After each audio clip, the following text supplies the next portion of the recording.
Good morning, students. Today I will teach you tissue systems in plants. आज हम पढ़ेंगे पौधों में ऊतक तंत्र। जो पौधों की आंतरिक संरचना होती है जिसको हम एनाटॉमी ऑफ प्लांट्स कहते हैं, उसमें कौन कौन से ऊतक पाए जाते हैं।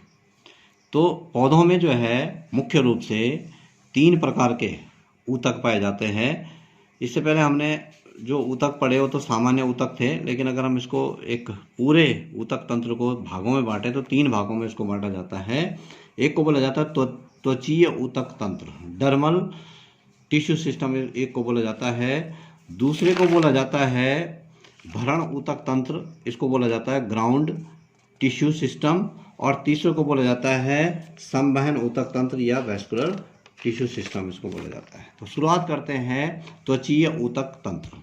अब हम त्वचीय ऊतक तंत्र की बात करते हैं तो ये पौधों की जड़, तना, पत्ती, पुष्प, इन जो संरचनाएं हैं, जितनी भी संरचनाएं पौधे की होती है, उनकी बाह्य त्वचा जो बाहरी जो परत होती है एपिडर्मिस जिसको हम बोलते हैं, उससे संबंधित संरचनाएं होती है। इसके अंतर्गत रोम भी, रंध्र भी आते हैं, रोम हेयर्स भी आते हैं। ये सारी चीज़ें इसमें सम्मिलित होती है।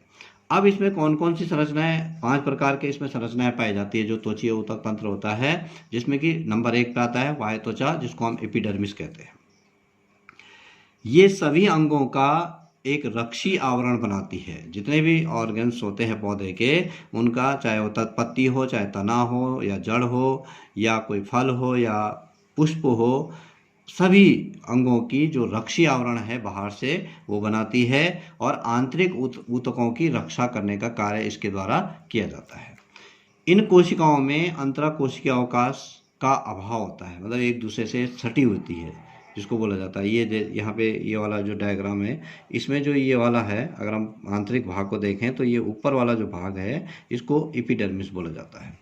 अब दूसरा भाग होता है, उसको बोला जाता है उपत्वचा या क्यूटिकल। ये वह त्वचा जो होती है उसके ऊपर की जो त्वचा होती है उसको क्यूटिकल बोला जाता है या उपत्वचा बोला जाता है। कोशिका भित्ति अन्य भित्ति से प्रायः अधिक मोटी होती है। इसमें जो है क्यूटिन, रेजिन, मोम, लिग्निन, सिलिका, गोंद के कारण जो है एक अतिरिक्त परत बन जाती है जिसको हम क्यूटिकल कहते हैं। जैसे ये वाली जो त्वचा है इसको एपिडर्मिस बोला जाता है, इसके बाहर से ये क्यूटिकल कहलाती है। तीसरी जो संरचना है, इसमें तीसरे प्रकार के जो ऊतक होते हैं उनको बोला जाता है सिस्टोलिथ। कुछ पौधों में जैसे कि बरगद हो गया, इनकी पत्तियों में बाह्य त्वचा में जो है बाहर बड़े बड़े आकार के विशेष संरचनाएं पाई जाती है, जिनको हम, इनमें जो है CaCO3 के बड़े बड़े क्रिस्टल पाए जाते हैं जो कि सिस्टोलिथ कहलाते हैं। ये इस प्रकार से बरगद में इस प्रकार की संरचना, बड़े बड़े जो है ड्रॉपलेट्स पाए जाते हैं, उनके अंदर कैल्शियम कार्बोनेट जमा हो जाता है जिसको कि सिस्टोलिथ बोला जाता है। चौथा जो पाया जाता है इसमें त्वचीय ऊतक तंत्र में, वो कहलाता है बेलोमेन ऊतक।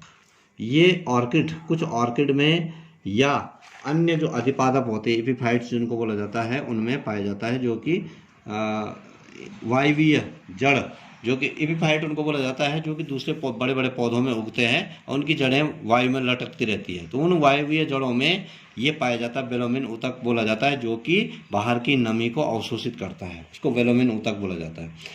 त्वचीय ऊतक तंत्र में 5वीं जो संरचना होती है वो कहलाती है रंध्रीय तंत्र या स्टोमेटल एपरेटस उसको बोलते हैं। रंध्र जो होते हैं, स्टोमेटा जो है, वो पत्ती में पाए जाते हैं, बाह्य त्वचा में ये पाए जाते हैं पत्ती के। और छोटे छोटे छिद्र होते हैं, ये छिद्र में 2 रक्षी कोशिकाएं, गार्ड सेल्स तथा अनेक सहायक कोशिकाएं द्वारा घिरा रहता है। ये देखिए, ये रंध्र है, ये अलग अलग ये रंध्र है, इसके बाहर ये गार्ड सेल्स है, और उसके बाहर से अन्य कोशिकाएं हैं। ठीक है, तो ये रंध्र जो होते हैं बंद होते रहते हैं, खुलते रहते हैं, और इनका काम होता है, जो इनका फंक्शन है, ये दिन के समय प्रायः खुलते हैं तथा रात्रि के समय अधिकांशतः है ये बंद हो जाते हैं। और इनका काम होता है गैसीय विनिमय करना, मतलब कार्बन डाइऑक्साइड का अंदर बाहर जाना या ऑक्सीजन का अंदर बाहर जाना, या इसके अलावा ये जो है, जो पत्ती में अधिक मात्रा में पानी इकट्ठा हो जाता है उसका वाष्पोत्सर्जन करने का कार्य इसके द्वारा किया जाता है।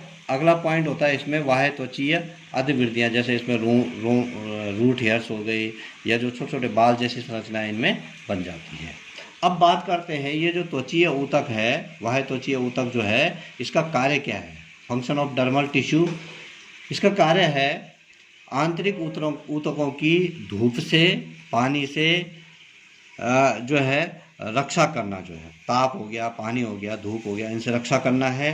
सूक्ष्म जीवों के प्रवेश को रोकने का कार्य इसके द्वारा किया जाता है। बाह्य त्वचा में रंध्र होते हैं जो गैसीय विनिमय करते हैं और वाष्पोत्सर्जन की क्रिया करते हैं। इसके अलावा जो इसमें मूल रोम पाए जाते हैं, रूट हेयर्स जो पाए जाते हैं, उनका काम होता है जमीन से पानी को अवशोषित करने का कार्य उनके द्वारा किया जाता है। इसके अलावा कुछ उत्सर्जी पदार्थों का श्रावण भी इन ऊतकों के द्वारा किया जाता है। अब दूसरे जो प्रकार के जो ऊतक होते हैं पौधे में, वो होते हैं भरण ऊतक तंत्र, या इनको ग्राउंड टिश्यू सिस्टम इनको बोला जाता है। ये ऊतक के बाह्य त्वचा के नीचे पाए जाते हैं। जो बाह्य त्वचा होती है उसके ठीक नीचे ये पाए जाते हैं। जैसे यहाँ पे ये एपिडर्मिस है, इसके नीचे की जो संरचना होती है ये वाली, इसको बोला जाता है ग्राउंड टिश्यू सिस्टम। और ये अंतः त्वचा तक फैला रहता है। कॉर्टेक्स इनको बोला जाता है। द्विबीजपत्री में कॉर्टेक्स 4 क्षेत्रों में विभाजित होता है। जो द्विबीजपत्री होते हैं उनमें 4 क्षेत्रों में विभाजित होता है। एक अधः त्वचा होता है, हाइपोडर्मिस उसको बोलते हैं, जो कि त्वचा के ठीक नीचे, एपिडर्मिस के ठीक नीचे पाया जाता है और कॉर्टेक्स का ऊपरी भाग ये बनाता है। इसमें कोलेनकाइमा, स्क्लेरेनकाइमा ऊतक पाए जाते हैं। दूसरा होता है जनरल कॉर्टेक्स, जो होता है हाइपोडर्मिस तथा एपिडर्मिस के ठीक नीचे ये वाला भाग होता है। अगला भाग होता है इसमें अंतः त्वचा या एंडोडर्मिस को बोलते हैं। ये एंडोडर्मिस वाला जो भाग है ये, और लास्ट वाला जो भाग है, जैसे अगला जो भाग है, जैसे ये बलकुट है, बलकुट के बाद जो अगला भाग होता है वो परिरंभ कहलाता है, पेरीसाइकिल कहलाता है। ये जो हाइपोडर्मिस है इसका अंदर वाला जो भाग है उसको पेरीसाइकिल बोला जाता है, उसको पेरीसाइकिल नाम दिया जाता है। वैस्कुलर बंडल के बीच की परत होती है। अगला जो भाग होता है उसको पित्त कहते हैं। यह जड़ और तने का केंद्रीय भाग बनाता है और इसका कार्य होता है खाद्य पदार्थ, रेनिन, इनका संचय करने का कार्य और यांत्रिक शक्ति प्रदान करने का कार्य इनका किया जाता है। ये जो बीच वाला भाग है ये पित्त कहलाता है। इसके बाद अगला भाग है मज्जा किरणें, मेडुलरी रेज इसको बोला जाता है, जो कि इस प्रकार से निकलती है। ठीक है, अब ये तो हो गया पहला जो ऊतक है, ये वाला ऊतक है जिसको हम एपिडर्मिस कहते हैं। उसके बाद हो गया भरण ऊतक ये वाला, और पित्त वाला, और मेडुलरी रेज। ठीक है, तीसरे जो प्रकार के ऊतक होते हैं वो होते हैं संवहन ऊतक या वैस्कुलर बंडल टिश्यू सिस्टम इसको बोलते हैं। इनमें जाइलम और फ्लोएम आते हैं। ये जो स्ट्रक्चर है ये वाले, ये जाइलम और फ्लोएम है। ये जाइलम और ये फ्लोएम, ये वाले फ्लोएम है, ये जाइलम रेज है। ठीक है, तो प्राथमिक जाइलम, प्राइमरी जाइलम इसमें पाए जाते हैं। इसमें ट्रैकिड्स, बेसिल्स होते हैं, जाइलम फाइबर्स होते हैं, जाइलम पैरेन्काइमा का ये बने होते हैं, प्रोटोजाइलम, और देन उसके बाद मेटाजाइलम इसमें पाए जाते हैं। ये अलग अलग प्रकार के होते हैं। एंडार्च अंदर की ओर जाइलम, मीजार्च मध्य की ओर जाइलम, और एग्जार्च बाहर की ओर जाइलम जिनमें होता है। प्राथमिक फ्लोएम, प्राइमरी फ्लोएम, ये प्रोटोफ्लोएम और मेटाफ्लोएम में ये डिवाइड होते हैं। और अगला है कैम्बियम। जाइलम और फ्लोएम के बीच ये वाली जो संरचना, ये फ्लोएम है और ये जाइलम है। यहाँ पे ये जाइलम है और उसके बीच में फ्लोएम है। उनके बीच की जो संरचना होती है इसको कैम्बियम बोला जाता है, कैम्बियम संरचना है। तो इस प्रकार से ये संवहन ऊतक तंत्र कहलाते हैं। जो जैसे अगर हम संवहन ऊतक जो तंत्र है इनका अगर हम कार्य देखें तो जो जाइलम है, जाइलम का कार्य है पौधे के जड़ द्वारा अवशोषित जल और खनिज लवण को पौधे के विभिन्न भागों तक पहुंचाना, और फ्लोएम का कार्य है पत्ती में बनाए गए भोजन को पौधे के विभिन्न भागों तक पहुंचाने का कार्य फ्लोएम के द्वारा किया जाता है। तो आज हम इतना ही पढ़ते हैं। Thank you.